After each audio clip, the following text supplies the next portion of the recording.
Bien. ¿Qué es lo que quiere decir esto? Bueno, pues quiere decir simple y sencillamente que nosotros respondemos a la palabra ley que Dios ha puesto sobre su creación. Ahora, en este sentido de cómo llevarlo al aula, creo que aquí nos empieza a dar un poco de luz, ¿no creen ustedes? Al hacer estas distinciones entre leyes y normas, nos ayuda a clarificar un poco y podemos decir, bueno, si yo voy a enseñar matemáticas, estoy enseñando las leyes de Dios. ¿Sí? Si yo voy a enseñar física, estoy enseñando las leyes que Dios ha puesto en la física, en la química, etc. Pero si yo enseño ética, voy a enseñar las normas que Dios nos ha dado, que son de valor absoluto, o sea, que Dios quiere que tú las guardes.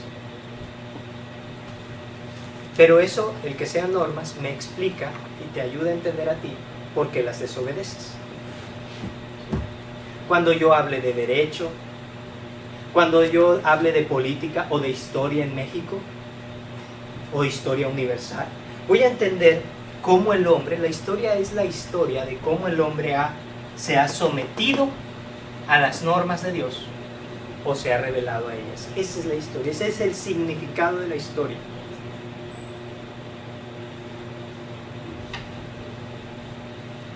¿Alguna pregunta hasta aquí? ¿Seguro? Ya no hay devoluciones.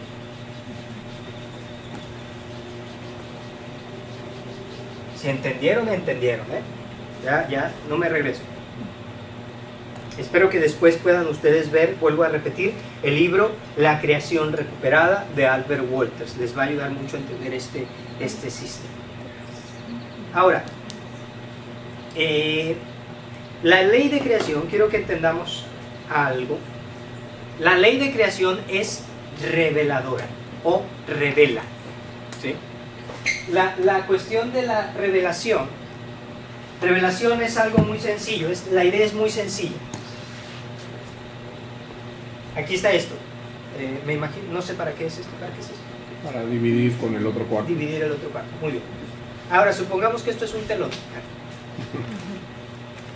Yo no sé lo que hay allá, yo creo que ustedes sí, pero yo no lo sé. La revelación simplemente es esto: tomar el velo y recorrerlo. ¿Bien? Muy sencillo. Entonces la revelación la ley de Dios, la ley de creación, que es la que hablamos acá, palabra ley, la ley de creación, la ley que Dios ha puesto en su creación, nos revela, nos da a conocer, ¿sí? Es reveladora. Salmo 19 del 1 al 4 dice algo muy sencillo: los cielos cuentan la gloria de Dios y el firmamento anuncia la obra de sus manos. Un día emite palabra a otro día y una noche a otra noche declara sabiduría. No hay lenguaje, ni es oída su voz, la creación, pero por todo el mundo salen sus palabras. ¿Sí? Eso es la creación de Dios.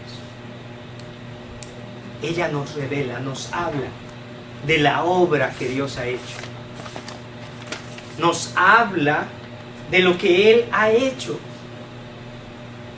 Sin palabras, sin voz. Simplemente ahí está la creación, manifestando con su ley el poder, la grandeza de nuestro Dios. Pablo, en Hechos, en el Nuevo Testamento, hace énfasis en la revelación de Dios en la creación. Dios habla claramente por medio de sus obras, pero perversamente lo desoímos. Si ustedes quieren checar después, Hechos 14:17, dice que Dios no se ha dejado sin testimonio. sino que habla poderosamente por medio de las cosas visibles, se hace claro su poder y deidad. En Romanos también lo dice. El hecho de que tú puedas entender y comprender la ley, porque hacemos nosotros y decimos la ley de la gravedad, nadie la inventó, ahí estaba. Y entonces nosotros, en nuestra sabiduría infinita, que así nos creemos, es infinito, decimos que la aceleración de la gravedad, ¿cuánto es? 9.8 metros sobre segundos, ¿verdad? Ahí está, y decimos a todo dar. Y la calculamos y decimos, ay, vamos a hacer tantos cálculos. Y ahí estaba Newton, echando guerra con la manzanita, ¿no? Cayéndose a cada rato. Y ahí haciendo sus mediciones. Hasta que él por fin pudo establecer 9.8 metros sobre segundos. Es constante, por lo menos aquí en la Tierra. Ya después vino Albert Einstein y dijo, no es constante. Bueno, aquí sí, en la Tierra. Pero allá en el espacio, pues no, allá las cosas son bien raras. Todo cambia. Y por eso nosotros a veces creemos que hay algo bueno en nosotros, que hace que nosotros podamos entender la ley, que podamos ver la ley y decir, mira, hay algo divino en mí que me hace entender estas cosas y dominarlas. Terrible situación la del hombre cuando se opone a Dios de esa manera y cree que Él es el dador de la ley en lugar de ser el receptor de la ley, el que se sujeta a la ley. No es alguna virtud innata del hombre natural, algo que tú tienes de nacimiento, sino el dedo del Creador soberano, el que graba recordatorios de sus normas en las sensibilidades humanas, aún en medio de la apostasía. Por eso cuando alguien te quita tu lápiz en clase, los niños sienten que les han hecho un mal. ¿Por qué me quitas mi lápiz? Es mío. Ellos sienten, ellos perciben que les han robado. Eso es lo que Dios ha dejado en nosotros. Una estampa, un recordatorio en nuestra mente y en nuestro corazón que es su ley y que después nosotros la positivamos o la desarrollamos. Voy a estar utilizando el término positivar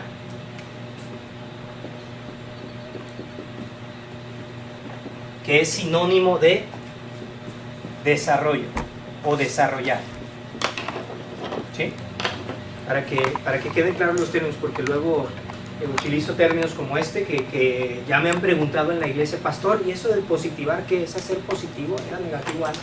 Pero después no, significa desarrollar. ¿Sí? Es tomar algo sencillo, como le decíamos hace rato, jamón, queso y pan, y mayonesa, y hacer un sándwich. ¿Sí? Eso es positivar. ¿Okay? Ahora, en este sentido, nosotros tomamos esas sensibilidades que tenemos y las desarrollamos y decimos, el robar es malo. Por eso cualquier cultura que tú veas, cualquier cultura en el mundo, cristiana o no cristiana, que haya tenido contacto con la Biblia o no, siempre va a tener la idea de que robar es malo. Siempre va a tener la idea de que matar es malo. Siempre va a tener la idea de que robar el niño de alguien más es malo. Aún en Halloween, ¿verdad? Que luego dicen que se roban a los niños en esa época. Aún ahí. En todo momento esas culturas van a pensar eso. ¿Por qué? Porque hay una norma que Dios les ha puesto en su corazón. Que lo dice Pablo en Hechos y lo dice Pablo en Romanos también.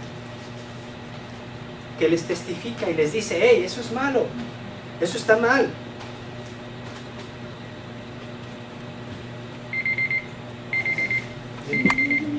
Justito. ¿No? Yo estoy tratando de agarrar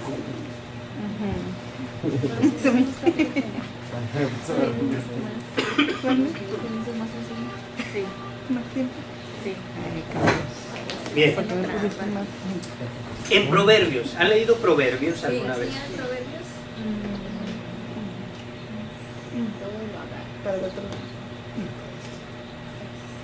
Proverbios es un libro que tiene un término constantemente: sabiduría.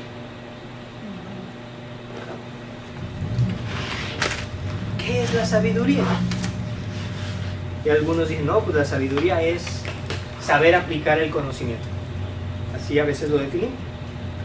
Pues la cuestión es que sabiduría en el Antiguo Testamento tiene una idea muy interesante.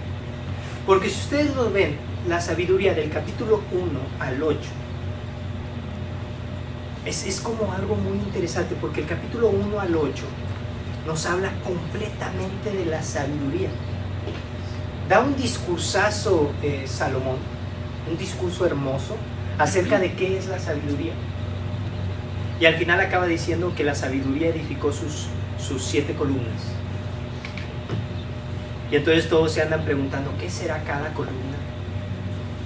Y muchos cristianos se preguntan qué es cada columna, pero a mí me ha hecho llamar la atención, me ha llamado la atención el hecho de que la creación se desarrolló en 7 días. La sabiduría de la que está hablando Salomón, si te fijas, no es la sabiduría de la ley de Moisés. Porque creo que 2 veces o 3 veces dice Salomón, en Proverbios, ve y ofrece sacrificios al templo. ¿No? Él casi no lo dice muy pocas veces. O hay pocas veces en que Salomón dice, honra a tu padre y a tu madre, en el sentido como lo dijo Moisés. Él habla de la manera en que Dios habla en su creación.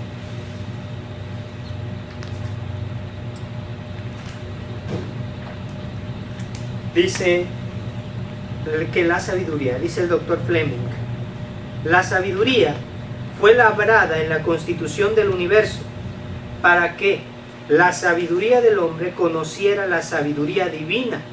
¿Cuál es la sabiduría divina? El plan, el orden, y armonizara los caminos del hombre con la sabiduría de Dios. Por consiguiente, sabiduría en nuestro sistema. ¿Estamos bien? Ahí vamos, dice. Sabiduría para nosotros sería conformarse o hacerse a la forma de la ley divina. ¿Sí?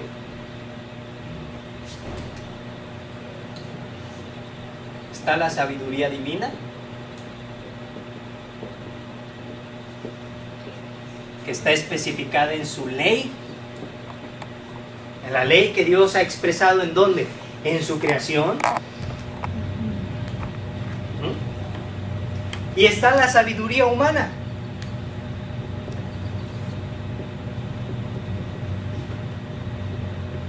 ¿Ok? Que es yo, hombrecito, sujetarme a esta ley, someterme a esta ley. Eso es la sabiduría humana. No es nada más tener conocimiento y saber cómo aplicarlo. Porque a veces nos quieren ver así Proverbios. Y estuve estudiando Proverbios, estuvimos allá en la iglesia que darle el estudio a los jóvenes y a las femeniles. Entonces imagínate, se ponen bien exigentes. Y me di cuenta de algo. Siempre le dicen, ¿a quién le dicen que lean los Proverbios? A los jóvenes, como si fuéramos una especie de insensatos o algo así. Y me llama la atención porque dice Salomón, no se equivoque, pastor. Salomón dice algo: el justo tiene y no retiene su mano, da, extiende su mano y da. Y yo, bien padre, dije, no, pues sí, pecadores, todos tienen que dar su dinero a la gente pobre y necesitada. Oye, pero si le estás hablando a pobres, ¿cómo los pobres van a dar su dinero a gente pobre y necesitada? Porque son ellos mismos. Y dije, no, aquí hay algo raro, algo no me suena bien, algo no cuadra. Y me di cuenta que Salomón era rey. Yo no sé por qué, siempre había pensado yo siempre sabía que Salomón era rey, pero siempre sacaba proverbios de su contexto y creía que Salomón le estaba hablando a toda la raza, a los jóvenes, a todo el mundo. Pero luego me di cuenta que no, que le estaba hablando a sus hijos. Eran los hijos de un ¿qué? De un rey. O sea que era gente que billetuda, bien, gente con dinero. Por eso Salomón a cada rato les dice, no hay un solo capítulo de Proverbios después del 8 en que Salomón no les diga, da tu dinero a los pobres, ayuda a la gente en necesidad, guíalos, haz justicia. Yo dije, a ver, ¿cómo yo, simple mortal, pobre, sin ninguna influencia en el mundo, voy a empezar a hacer justicia? Eso se lo está diciendo a alguien que se está preparando para ser ¿qué? Rey, juez. Y ahí me cayó el 20. ¿Qué otra cosa le estaba diciendo Salomón? Evita los escándalos sexuales, porque son terribles para un rey. Ahora, eso está diciendo que entonces los pobres sí pueden tener inmoralidad sexual. Y dice, no, pues a todo dar, ¿no? Los pobres sí, ¿no? ¿No? Lo que pasa es que Salomón está tomando la ley que Dios, o las normas que Dios ha dado, y las está aplicando al aspecto en el que él se desarrolla como rey. Y está instruyendo a sus hijos para que sean reyes, o príncipes, o gobernantes, o jueces. Y entonces ahí se me abrió Proverbios. Y entendí el texto que dice, engañosa es la gracia y vana la hermosura. La mujer que teme a Jehová será alabada. Porque, ¿qué es lo que busca una persona ricachona? Un príncipe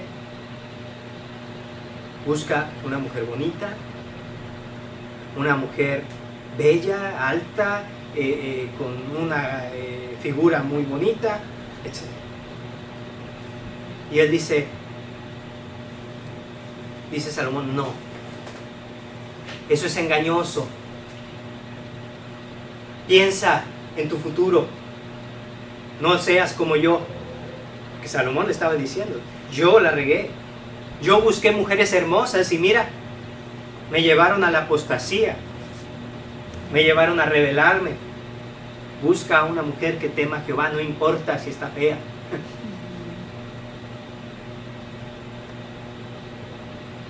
Y luego me acuerdo del libro Proverbios 31, ¿no? Que habla de la mujer virtuosa, ¿no? Y decían, la mujer virtuosa, ¿quién la hallará? Y todos nos seguimos preguntando eso, ¿quién la hallará? Pero ¿qué pasa? Ahí se lo está diciendo una madre de un rey a un rey. O un rey mismo está escribiendo ese poema y diciendo, la mujer virtuosa es un don. Es un don de Dios. Luego dice ahí, y enfatiza mucho Proverbios, no tomes. ¿Se han fijado cómo Proverbios es el libro que más dice que no tomes? ¿Por qué creen ustedes? Porque hay algo que dice la ley de Moisés, que es cuando un rey se pone a tomar, nubla su mente para poder entender la ley de Dios, y ya no va a poder hacer justicia. Y entonces Dios le dice a través de Salomón a sus hijos, les dice, no tomen porque no van a poder hacer su trabajo bien. Y ahí fue donde Proverbios se abrió en serio. Era un libro que me decían, es para jóvenes, es para jóvenes, es para jóvenes. Y dije, no, esto es para políticos. Dale ese libro, mira, evangeliza a un político, al presidente municipal de Reynosa, ¿cómo se llama? Maki, presidenta. Es presidente. Denle, si era un ejemplo de Matamoros. Agarren Proverbios, no le den el Evangelio de Juan, no le den el Evangelio, etc. Agarren Proverbios y entréguenselo. Y después ellos se van a arrepentir de sus pecados. Porque le vas a estar hablando con lo que ellos están en contacto día a día. Pero si tú vas y le mandas los salmos, van a decir, qué bonito. Sí, que Dios destruya a mis enemigos, los narcos. ¿No? Y ahí los salmos imprecatorios y feos. Sea bendito aquel que estrelle a tus hijos contra las paredes. Y, está bien fuerte los salmos, algunos. Pero vas con Proverbios y le dices, no, eso, no quiero saber nada de eso. ¿Por qué? Porque le toca el corazón. Y entonces sí, cuando haya conocido su condición, llévale el Evangelio de Juan, llévale el Evangelio de Marcos, llévale el Evangelio de Mateo, para que ese pecador se arrepienta y conozca a Cristo. Así pues tienes tú que ver todas las Escrituras. ¿Qué es lo que hizo Salomón? Conformar su sabiduría o su pensamiento a la ley de Dios. Eso es ser sabio.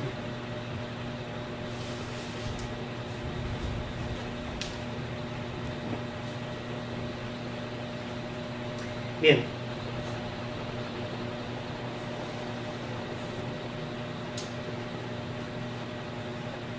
En Proverbios 8,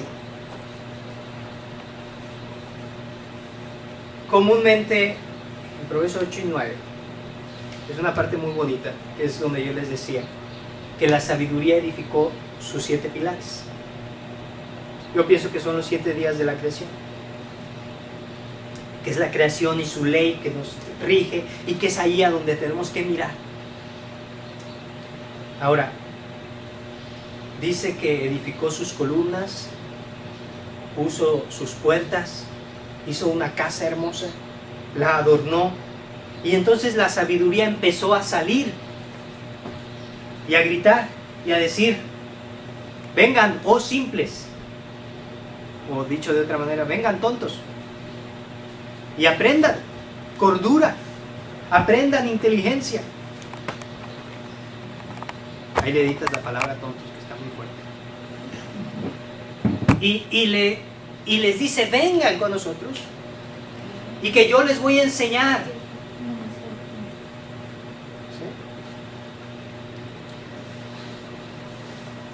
¿Sí? Ese llamado es un llamado a obedecer la normatividad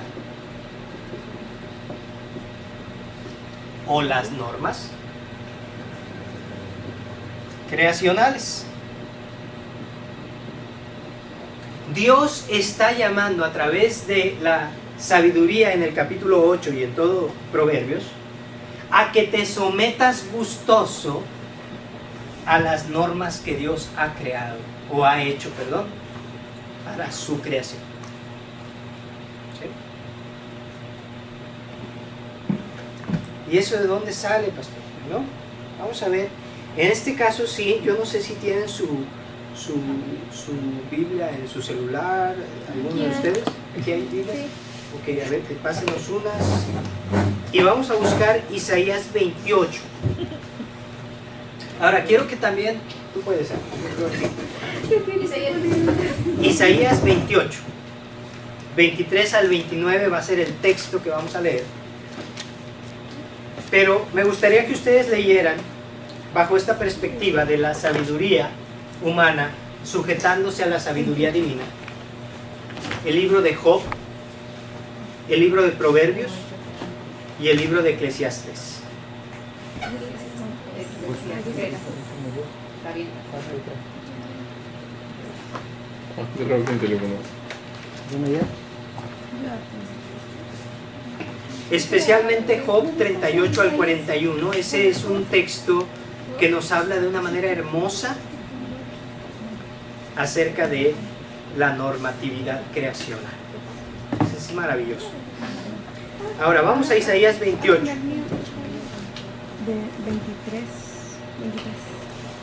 Isaías 28, 23 al 29.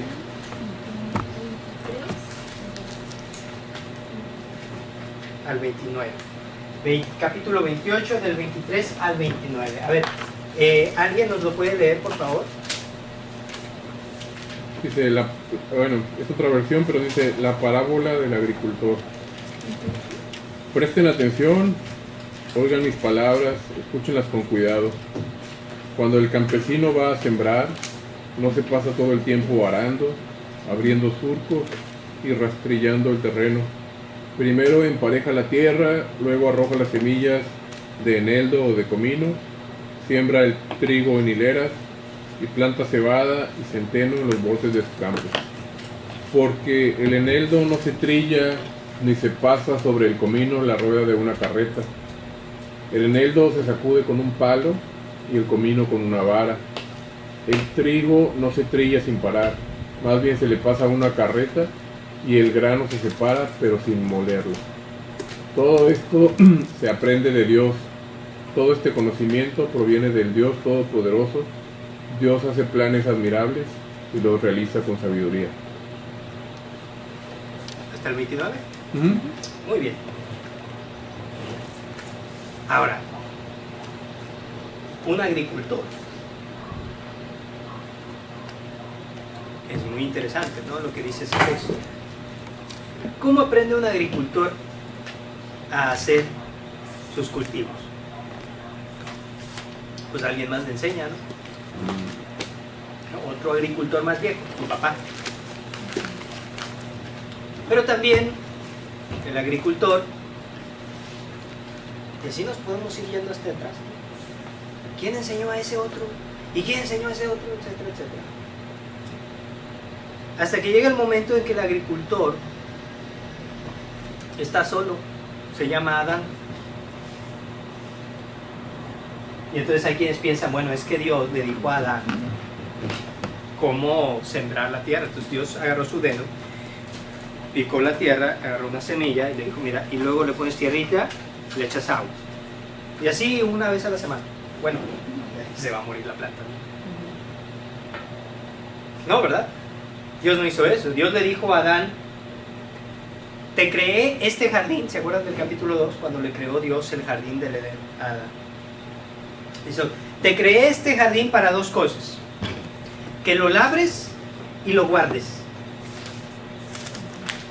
Guardarlo, protegerlo. Labrar sin trabajarlo. Pero guardarlo quería decir ¿qué? Protegerlo. ¿Protegerlo de qué? Bueno, protegerlo del enemigo que estaba ya preparando su ataque contra el reino de Dios, Satanás. Por eso cuando la serpiente empieza a hablar con Eva, pues ahí hay algo llamativo. Adán no estaba cumpliendo del todo su labor. ¿Qué hace una víbora que habla? Hablando con Adán, con Eva, perdón. Y es más, ¿por qué Adán no hizo nada? Yo digo, si tú ves una víbora hablar, pues yo creo que cualquiera mata a esa víbora. Pero Adán no. Y Eva tampoco, se pusieron a platicar con él. ¿Qué es lo que pasa con Adán y Eva? Ellos tuvieron que aprender a labrar la tierra. ¿Cómo lo aprendieron? Con experiencia, ensayo y error. Ahora quiero que notes lo que dice Isaías. Isaías está diciendo algo muy interesante. Que el agricultor no se la pasa haciendo lo mismo todo el tiempo. El agricultor no siempre no trilla todos los granos. no muele todo, ni tampoco agarra el comino. ¿Son los que se comen los pajaritos? ¿Cuáles son los que se comen los pajaritos? El alpiste. No agarra el alpiste y lo empieza a aventar. Porque ¿qué va a pasar? Lo van a comer. No sé, la parte se lo van a comer, pero se va a volar. No agarra el comino, no agarra las otras que son muy pequeñitas y las avienta, porque se van a volar. Sino que algunas muy específicas las sacude efectivamente y las golpea de tal manera que las semillas caen. Y entonces él recoge todas esas semillas y se las lleva. Pero a cada una de ellas las trata de manera diferente. ¿Cómo aprendió esto? A través de la experiencia. Aprendiendo a través de las diferentes cosas que él hacía. Pero ahí hay algo muy interesante en el último versículo. Y se menciona 2 veces. Si ustedes lo notaron en sus Biblias. Se menciona 2 veces. Que ese conocimiento, ¿quién se lo da? ¿No lo leyeron, verdad? Chéquele. El último versículo lo dice. 29. Salió de Jehová. Es Jehová, Dios, nuestro Dios, el que le da ese conocimiento al agricultor. ¿A través de qué, pastor?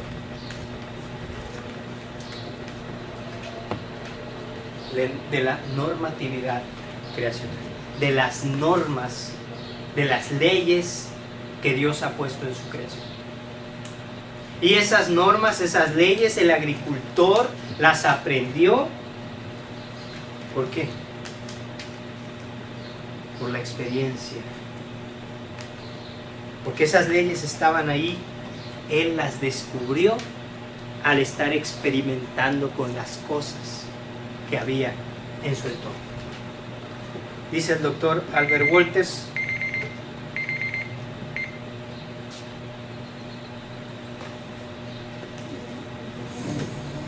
Bueno, Ray, vamos a parar aquí ok, para ir a almorzar bueno. y Ay, aprovechando perdón, que... es que yo traigo el horario anterior. Ah, Entonces yo estoy bien confiado que son las 9:26. no, son las 10:26. Ah, qué barbaridad.